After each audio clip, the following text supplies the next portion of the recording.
daripada Amir radhiyallahu an. Kata dia, pada satu hari satu orang laki-laki jumpa dengan Abdullah bin Amru bin Al-As radhiyallahu anhuma. Dan pada ketika itu ada sekumpulan orang di sisi Abdullah bin Amru bin Al-As. Tuan-tuan, Abdullah bin Amru bin Al-As dua-dua sahabat Nabi. Abdullah tu sahabat, Amru bin Al-As itu sahabat. Bapa pun sahabat Nabi, anak pun sahabat Nabi. Dan Abdullah bin Amru bin Al-As, anak kepada Amru bin Al-As ini, dia duk kerja tulis hadis Nabi. Sehinggalah satu hari ada orang kafir musyrikin provok dia. Dia perangat dia. Dia berkata dekat dia, ya Abdullah, kamu tulis semua benda yang Nabi kamu cakap, sedangkan Nabi kamu itu manusia. Maknanya dia ada hari dia seronok, dia ada hari dia sedih, dia marah. Apa hal kamu tulis semua benda hak dia cakap? Kalau kamu tulis masa dia seronok tak apa, tapi kalau masa dia marah kamu tulis, apa akan jadi dengan tulisan kamu itu? Abdullah bin Amru bin Al-As apabila dengar orang provok dia macam tu, dia pun naik serabut. Macam kita lah, kita dah percaya satu benda, mai satu orang duk kocak kita, dia mai duk goncang kita, dia duk mai bagi kita serabut, kita serabut. Maka Abdullah bin Amru bin Al-As apabila depa ni mai gempak dia, depa mai provok dia, dia mai serabut, dia pergi jumpa Nabi sallallahu alaihi wasallam.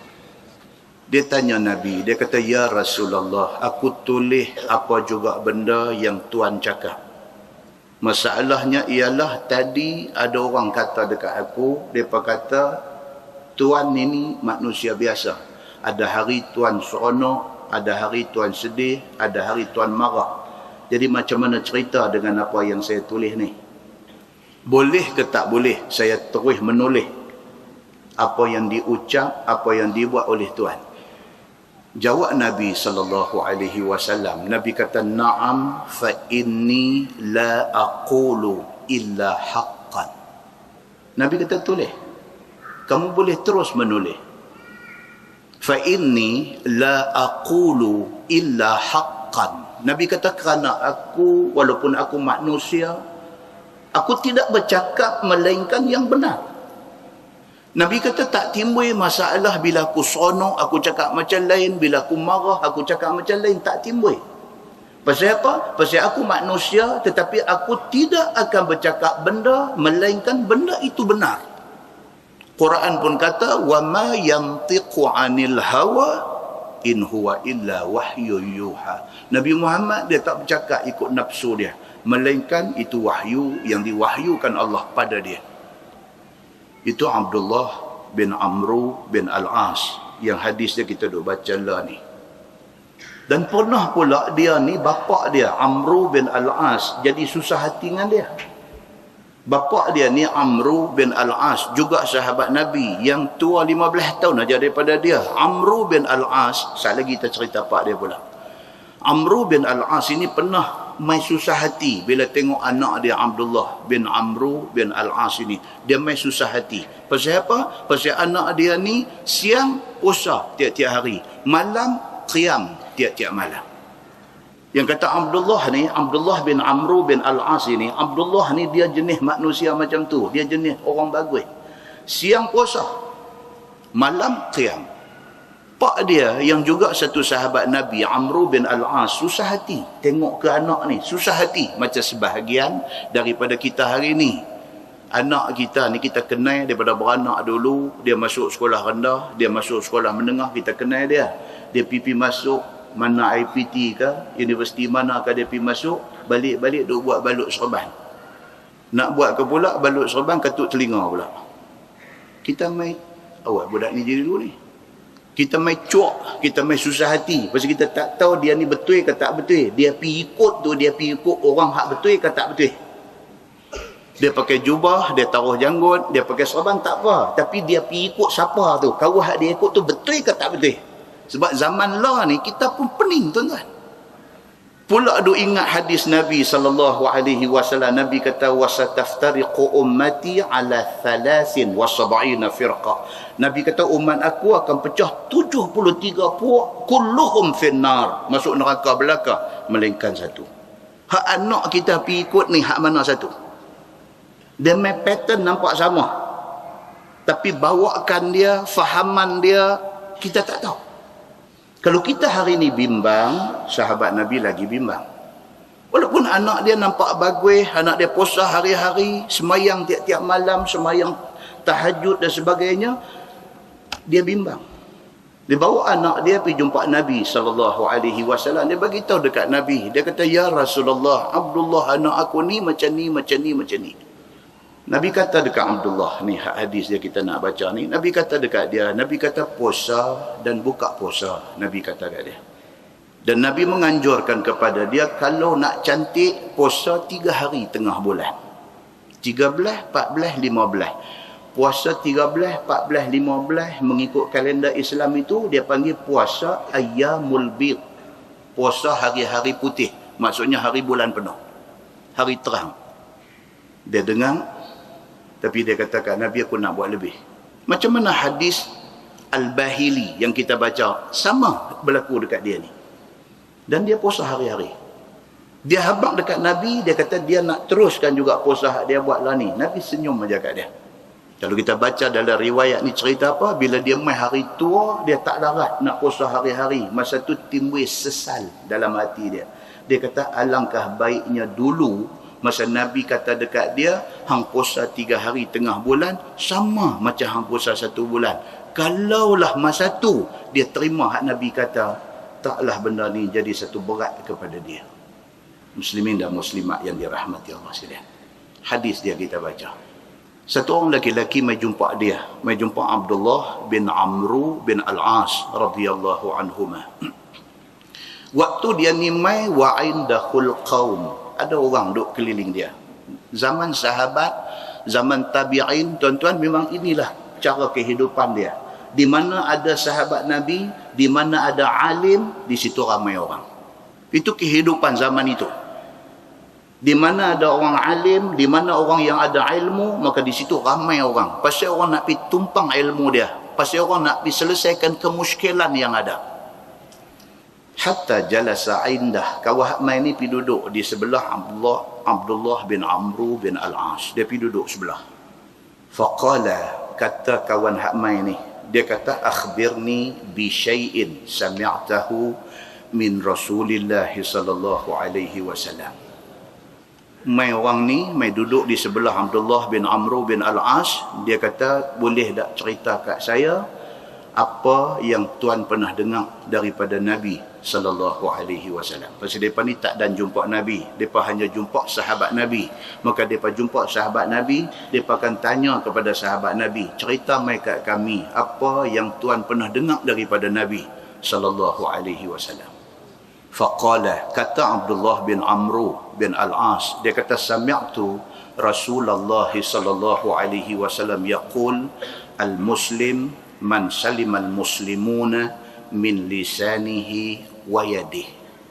Di antara yang aku pernah dengar Nabi bagi tahu kat kami dulu, Nabi kata orang Islam kalau betul-betul dia tu orang Islam lain selamat daripada mulut dia, selamat daripada tangan dia.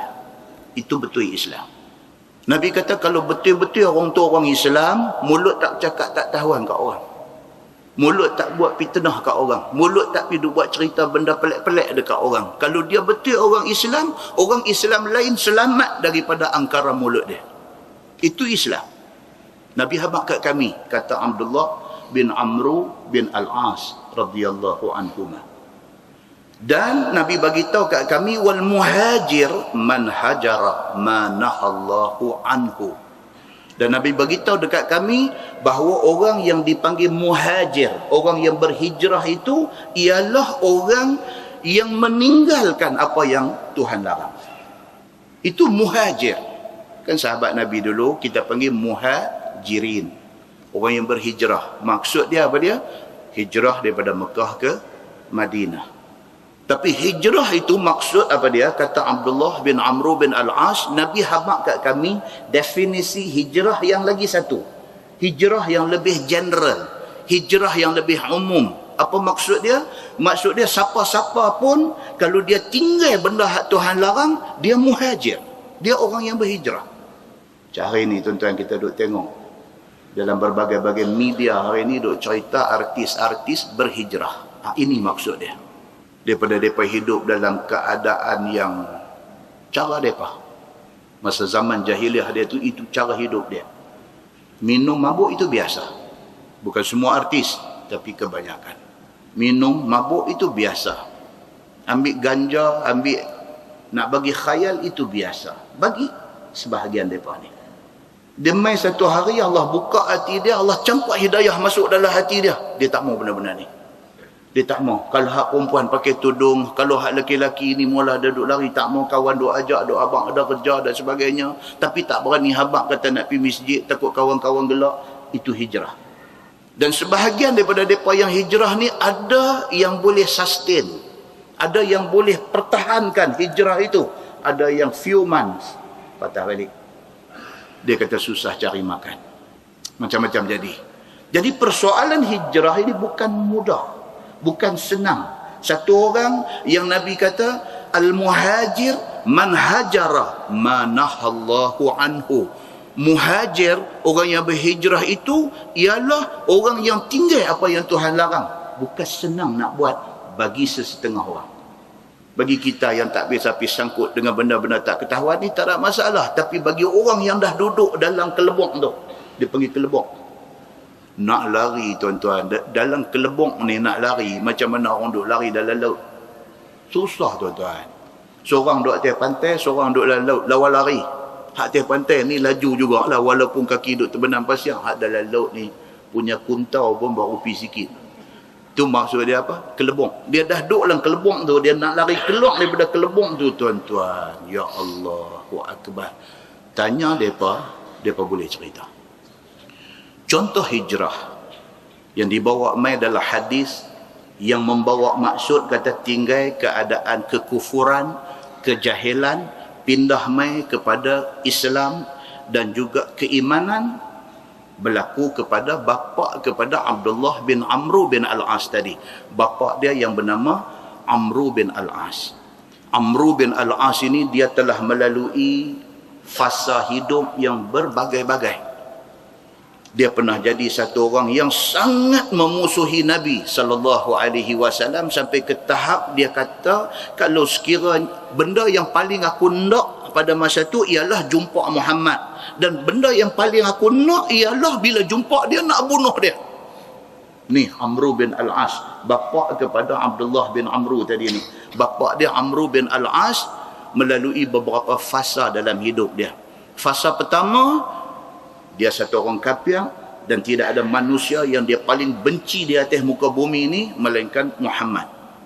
Dan dia kata pada masa tu, dia kata aku kalau boleh, dia kata wala ahabba ilayya an akuna qad istamkantu minhu faqataltu.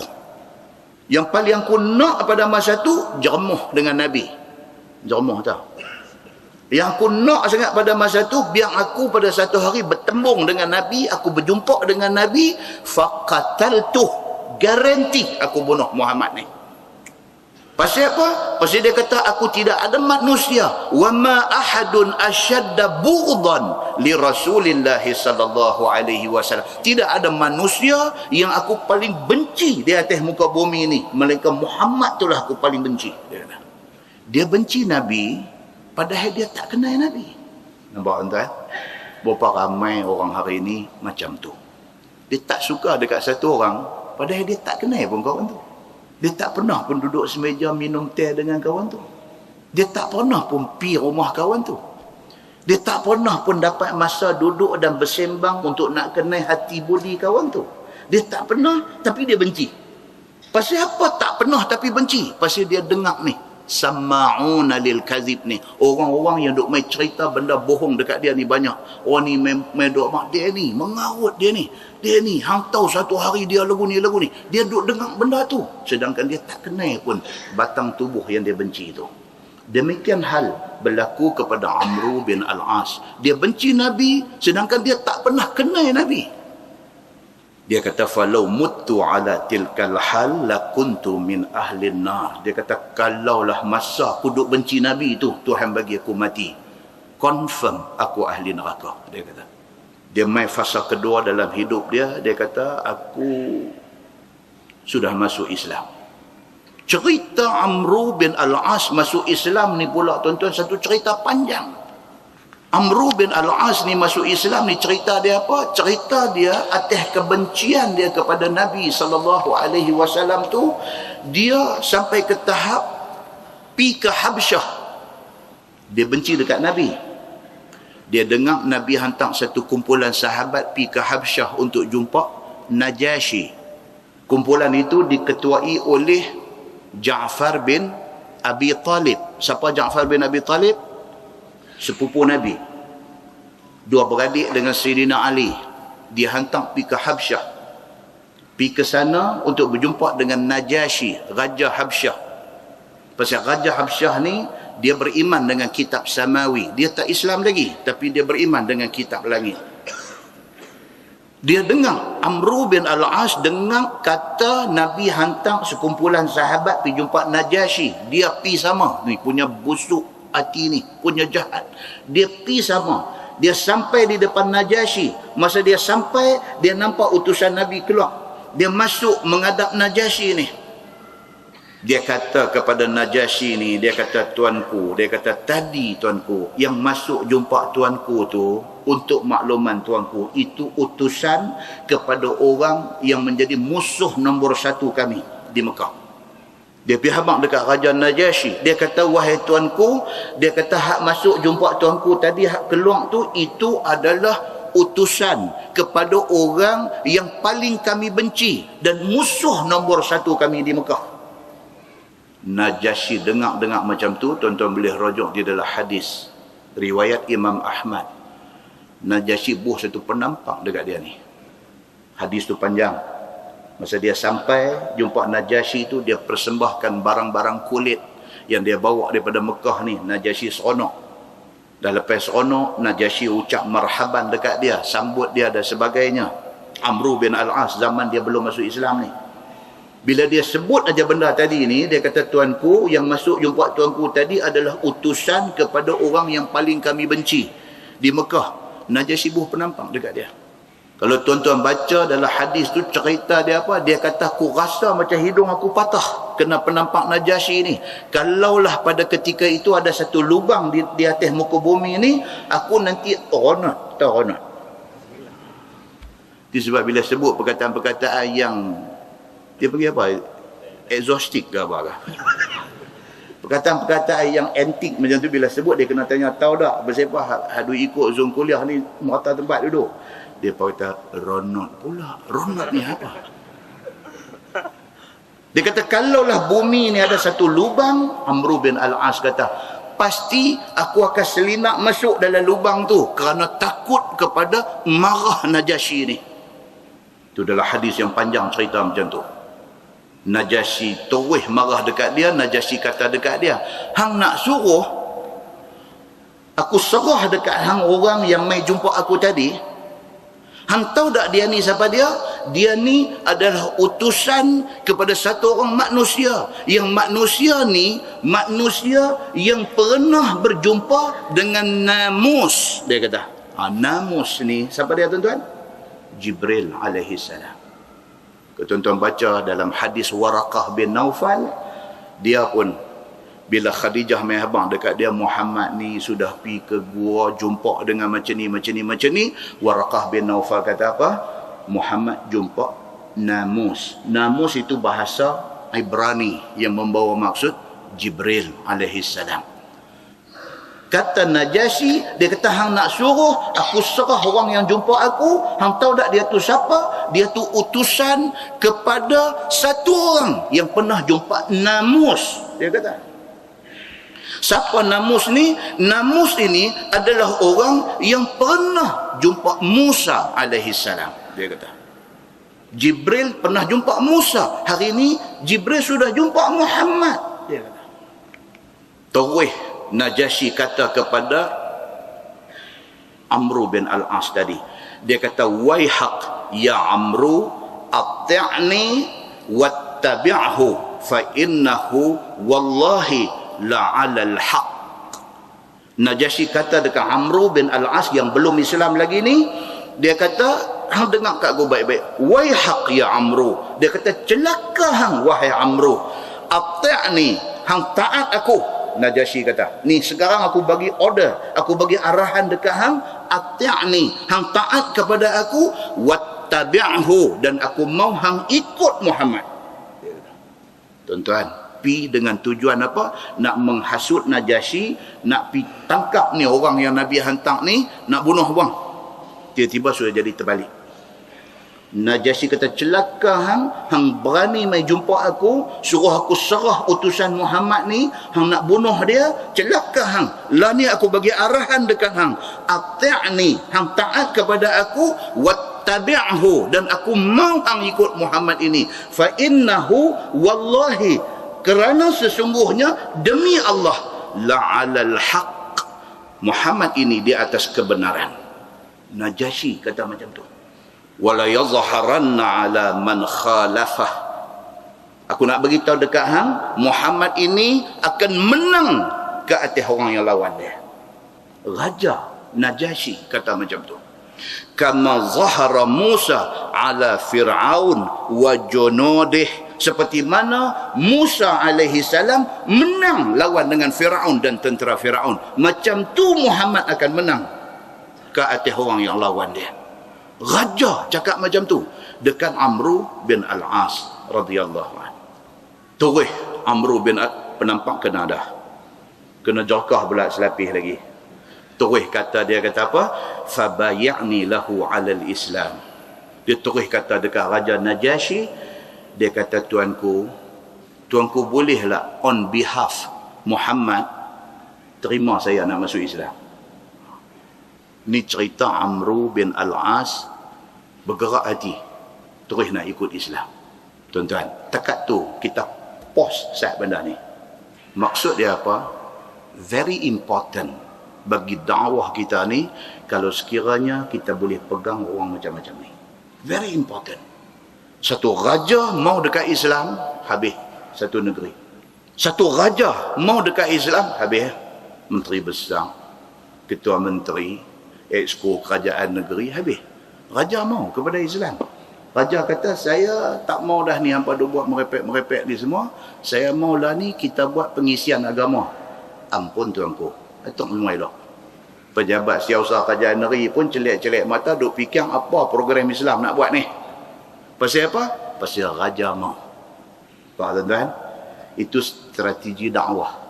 Dan itulah yang digunakan oleh Nabi sallallahu alaihi wasallam.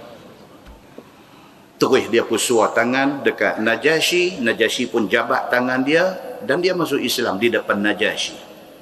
Dalam hadis dia kata apa? Summa kharajtu ila ashabi wa qad hala ra'yi amma kana alaih wa katamtu ashabi islami. Dia kata, dah aku masuk Islam di depan Najasyi. Dia kata sambil duk keluar daripada istana Najasyi, benda duk pusing dalam kepala dia ni, dia apa dia? Dia kata, mai atas tujuan lain, sudah jadi lagu lain terus. Dia kata, mai atas tujuan lain, lah sudah jadi lagu lain. Dan wa katamtu ashabi islami, aku sembunyikan Islam aku ini daripada pengetahuan sahabat-sahabat aku yang main sekali. Tak abang, duk sengap ya. Dia duk tengok dia pucat, dia ni sakit perut ke apa ke? Bukan, dia sudah masuk Islam. Tapi nak abang tu tak terbit di mulut. Pasal apa? Pasal tadi cengih sangat. Tadi cengih sangat, marah sangat dekat Muhammad, kena penampak sedah aja dengan Najasyi. Penampak itu menjadi sabab kepada Allah bagi satu turning point dalam hidup dia. Bertukar dia daripada benci Nabi kepada masuk Islam, ikut Nabi sallallahu alaihi wasallam. Sambung hadis yang panjang tu, apa jadi dekat dia? dia pun bersegera balik ke Mekah. Bila sampai di Mekah, bersegera pula daripada Mekah pergi ke Madinah. Ni Amru bin Al-As ni bersegera balik ke Mekah, dan daripada Mekah bersegera untuk pergi ke Madinah kerana nak jumpa Nabi SAW.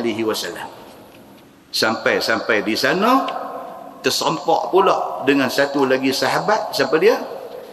Khalid Al-Walid, yang juga pada masa tu belum Islam. Tuan-tuan ingat, dia ni terlibat dalam perang apa? Perang Uhud. Dia di pihak mana? Dia di pihak musuh, lawan Nabi dan sahabat-sahabat Nabi. Khalid Al-Walid pun sengak-sengak keluar daripada Mekah pergi ke Madinah nak cari Nabi Muhammad, nak masuk Islam. Pergi berjumpa dengan Syekh ni, dengan Amru bin Al-As. Hang tak tahu aku tak tahu hang. Tujuan sama, nak pergi jumpa Nabi SAW. Bila jumpa hang tengok aku tengok hang. Hang angkat kenin, aku pun angkat kenin. Tanya ni mai mana? Mai sini ya. Mai buat apa? Balik kiri kanan, abang juga ni mai nak jumpa Nabi Muhammad. Pasal apa? Tanya. Kau abang jangan abang orang lain. Aku abang jangan abang kat orang lain. Aku nak masuk Islam.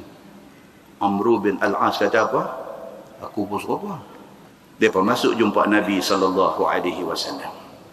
Bila masuk sahaja nak jumpa Nabi SAW, Nabi SAW bila nampak ni dua-dua orang ni masuk mai, Nabi terus kata apa? Nabi kata, habislah Mekah, jantung mereka sudah mai dekat kita. Dia ada satu riwayat lain panjang lagi pula, cerita apa? Ini dia antara pengacau besar di Mekah yang mengganggu sungguh-sungguh kerja dakwah Nabi SAW. Dan satu riwayat cerita, Nabi memang doa sebut nama mereka ni.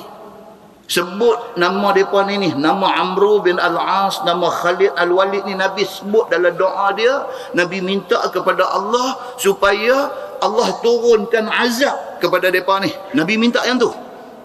Turun ayat 128 surah Al-Baqarah kepada Nabi.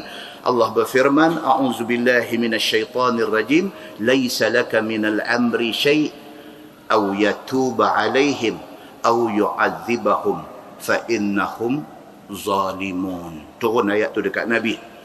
Tuhan kata apa? Laisa laka minal amri syai'. Wahai Muhammad, engkau tidak ada hak ke atas urusan depa yang engkar ini. Hang tak ada hak. Hang tak boleh pun minta aku turun azab dekat mereka. Tuhan kata, none of your business. Ini bukan urusan hang nak minta aku turun azab dekat mereka. Au yatuba alaihim au yu'adzibahum. Tuhan kata terpulang dekat aku. Sama ada aku nak terima taubat mereka kalau mereka bertaubat, ataupun aku nak bagi azab kepada mereka. Itu hak aku. Engkau tidak ada hak untuk minta aku turun azab dekat mereka. Ni ayat ni turun. Fa innahum zalimun. Tuhan kata memang mereka zalim, tetapi hak aku menentukan apa hukuman dekat mereka. Muslimin dan muslimat yang dirahmati Allah sekalian. Mai dua-dua orang ni di depan Nabi SAW terus bagi tahu kata nak masuk Islam. Nabi SAW nampak sahaja mereka ni, Nabi kata habislah orang Mekah, jantung mereka sudah mai dekat kita. Muslimin dan muslimat yang dirahmati Allah sekalian. Inilah yang Amru bin Al-As duk sebut sebagai satu fasa dalam hidup dia. Fasa apa? Fasa dia benci Nabi sehinggalah kena penampak Najasyi. Tiba-tiba dia berubah kepada nak jadi orang Islam. Amru bin Al-As, tuan-tuan, kalau tuan-tuan pergi cari maklumat tentang dia ni, dia satu orang yang jasa cukup hebat. Jasa paling hebat dia pada zaman Umar bin Al-Khattab, dia dihantar oleh Sayyidina Umar pergi ke Mesir. Dia yang pergi buka Mesir tu. Dia yang pergi tawan Mesir. Islam dia tak panggil tawan, dia tak panggil takluk, dia panggil buka. Pasal apa? Daripada tertutup dalam kegelapan, Islam pergi buka mereka dan mereka terima cahaya hidayah Allah.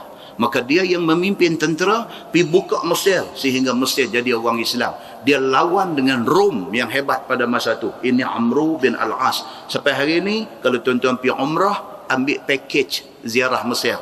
Salah satu tempat yang wajib dilawati ialah Masjid Amru bin Al-As. Pasal dia mati di sana. Hebat yang kata Amru bin Al-As ini. Hebat dia apa dia?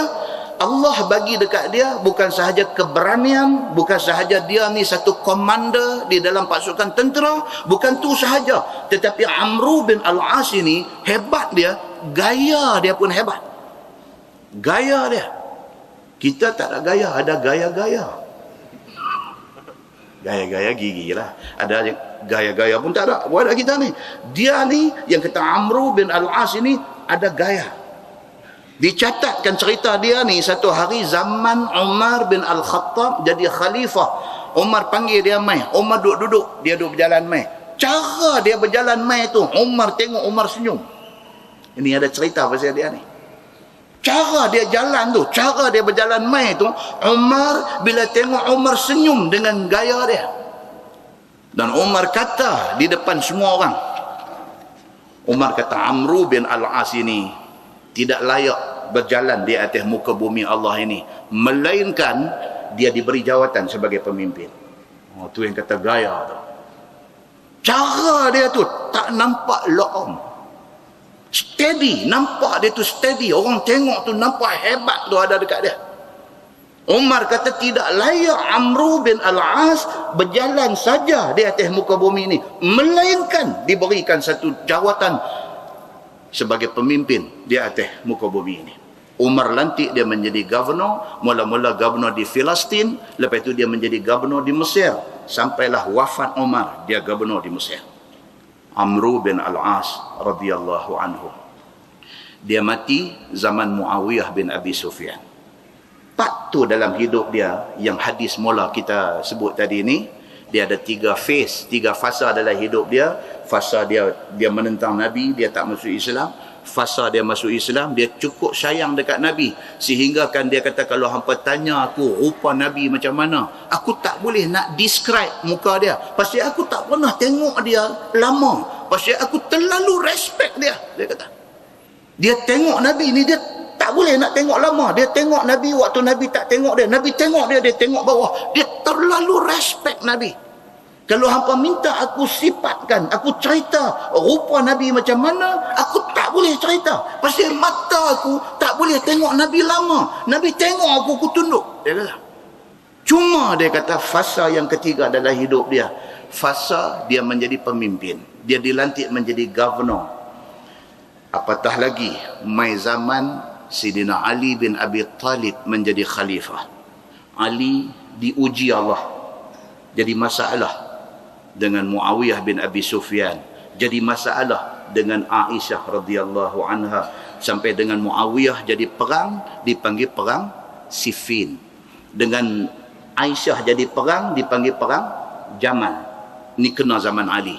Bila berlaku clash di antara Ali bin Abi Talib dengan Muawiyah bin Abi Sufyan, Amru bin Al-As memihak kepada Muawiyah. Ni satu, dia galat sikit, dia ada rasa galat sikit, pasal dia tahu Ali itu siapa, tapi dia kenal Muawiyah. Muawiyah adalah katibul wahyi, penulis wahyu zaman Nabi. Dan isu yang berlaku ni pun bukan isu apa pun, isu Sayyidina Osman kena bunuh. Bila Osman mati kena bunuh, naik Sayyidina Ali. Bila Ali naik menjadi khalifah, Ali lambat sikit mengambil tindakan ke atas pembunuh Sayyidina Osman. Lambat itu menjadi isu. Nampak? Di situlah third party masuk. Pihak ketiga, Syiah dan Khawarij masuk, piduk tabung baja bagi subuk kebencian kepada Ali dan kebencian kepada Muawiyah bin Abi Sufyan. Third party main peranan bagi dua sahabat ini jadi masalah. Isu dia jadi macam tu.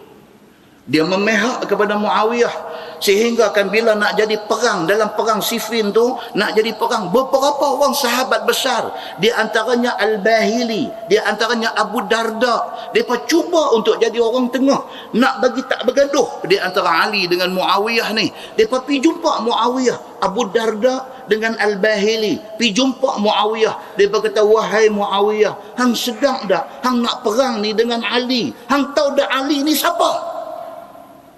Dia bukan sahaja sahabat Nabi, dia bukan sahaja sepupu Nabi, dia menantu Nabi. Macam tu punya deras tu tak faham lagi mengharun. Nak bagi kita, nak bawa tuan-tuan ni pergi duduk tu dalam suasana tu. Betapa konfliknya masa tu. Konflik sahabat-sahabat ni. Ali pun bagus, Muawiyah pun. Siapa betul? Tak, yang Ali pun awak yang pergi lambat ambil tindakan. Ada sebahagian ingat macam tu. Yang sebahagian pula kata Ali bukan saja lambat. Nak tangkap orang, nak tuduh orang, nak hukum orang ni tak boleh kalut. Dia jadi macam tu.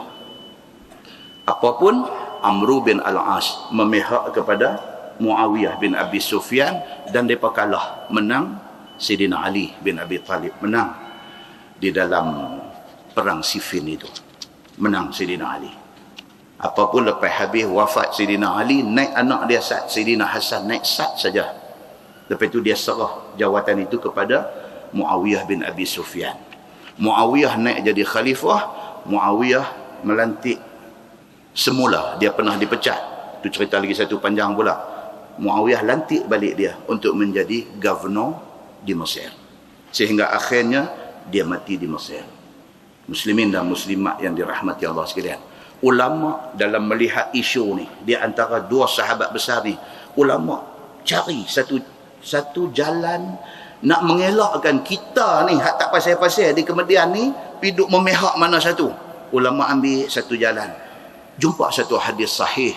Riwayat Al-Bukhari pun ada, riwayat Muslim pun ada. Hadis kata la taqumus sa'ah hatta taqtatila fi'atani azimatani yakunu bainahuma maqtalatun azimah da'watuhuma wahidah atau kama qal. Hadis sahih, riwayat Al-Bukhari pun ada, riwayat Muslim pun ada, sama. Nabi sebut masa Nabi hidup dulu, Nabi kata kiamat tidak akan jadi sehinggalah ada dua puak Islam yang besar yang berperang dan berbunuh-bunuh. Nabi kata kiamat tidak akan jadi sehinggalah Islam, semua Islam bukan bergaduh saja sampai berbunuh-bunuh. Yakunu bainahuma maqtalatun azimah. Nabi kata awal lagi. Nabi kata sampai membawa kepada akibat angka korban, angka mati cukup besar. Nabi kata. Sedangkan da'watuhuma wahidah. Nabi kata sedangkan seruan dua-dua pihak ni sama. Dua-dua bercakap Islam. Muawiyah pun bercakap Islam. Dia menuntut keadilan atas kematian Osman. Apatah lagi Sayyidina Osman sepupu Muawiyah. Dia pergi sangkut kot tu pula. Dan Ali pula dia bukan tak mau ambil tindakan. Dia berhati-hati. Dia tak mau salah ambil tindakan. Dan dua-dua pun nak ajak kepada Allah. Tapi pergi jadi bergaduh antara dua ni. Nabi SAW dah sebut. Nabi kata benda ni akan jadi. Fitnahnya sangat besar. Angka korban sangat tinggi. Muslimin dan muslimat yang dirahmati Allah sekalian. Imam An-Nawawi kata apa? Hadis itu adalah tanda mukjizat Nabi SAW. Nabi bercakap, benda tak jadi lagi. Kemudiannya jadi macam yang Nabi cakap. Muslimin dan muslimat yang dirahmati Allah sekalian. Itulah yang dikatakan fasa yang terpaksa dilalui oleh Amru bin Al-As radhiyallahu anhu sebagai nak membayar harga hijrah dia daripada kafir jadi orang Islam. Sudah jadi orang Islam, jadi orang berjawatan. Dalam keadaan jadi orang yang berjawatan, terjebak pula di dalam fitnah yang melibatkan persengketaan di antara dua sahabat besar Nabi sallallahu alaihi wasallam. Dia sebut balik benda ni sebelum dia mati. Di Mesir tu dia sebut balik benda ni sambil menangis. Dia kata mudah-mudahan Allah Subhanahu wa taala ampun dia kalau sekiranya dia terkhilaf di dalam hal ini. Tonton tengok yang kata sahabat Nabi. Dia runsin. Bila dia rasa dia takut, dia tersilap, memihak dan sebagainya, dia jadi satu runsin. Dia jadi satu takut. Kita hari ini, kita berbalah, kita tidak ada rasa bersalah.